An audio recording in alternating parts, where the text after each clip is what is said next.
This is an experiment. This is a vlog. Generally speaking, people make vlogs for one of three reasons. One, they have something really interesting to say. Two, they have something to sell. Or three, they're just obsessed with media celebrity. Now, I have to be honest, I don't really fit into any of those three categories. Other than the fact that I just want to be, on a screen somewhere with people going like, oh, he's really interesting, isn't he? Let's get his autograph and buy his new book. But that aside, I guess that part of the reason I'm doing this is really just for my own purposes. The reason I'm doing this blog, well, as I've already said, part of it is just my lust for recognition and fame, of course.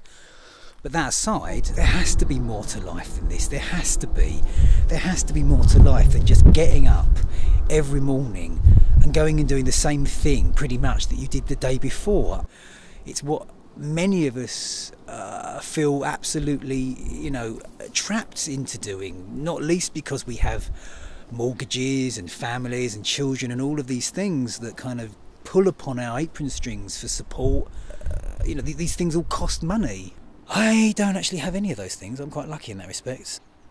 So I haven't really got any excuses. So suddenly it all hits home. You're in a space where you realise that without a doubt, unless there's some incredible advancement in science and technology that is just around the corner, you really probably have got to face the fact that you've got more years behind you than you've got left in front of you. I am something of an underachiever. I'm not that intelligent. I'm certainly not that good looking.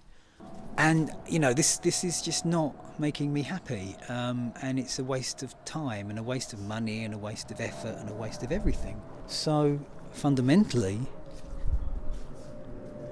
what I am looking at here is a renewed commitment to the project of waking up, because it seems to me that ultimately that is probably the only thing that is of real value in this world at the moment.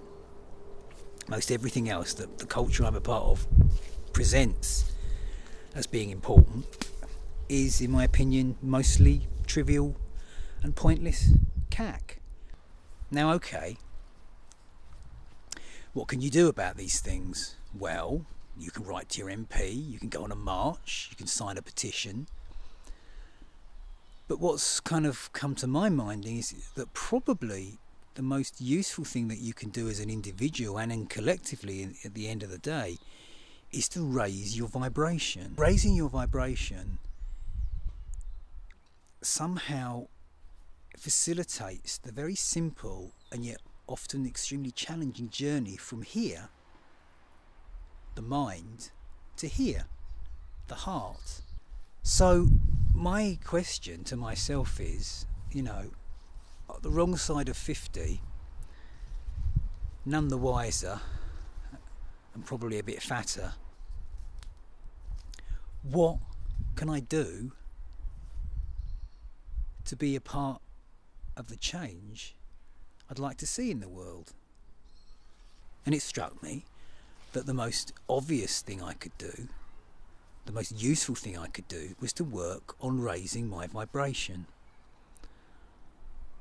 Because my experience has suggested through those brief glimpses of a higher vibratory sort of space that I've entered, it's only when you're in those higher vibrational frequencies that you become aware that this is possible.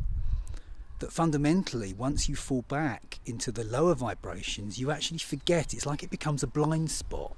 And our culture is so completely designed to keep people in that blind spot. So in a sense, what this project, blogging, what this is about is it's really my intention to document over a period of time my attempt to make a change, to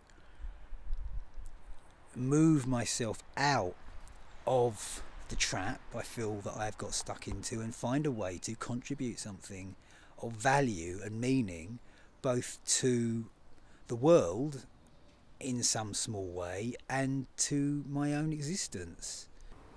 So now this is an opportunity to gradually and incrementally work back into a space of higher consciousness and higher vibration, so as to, if nothing else,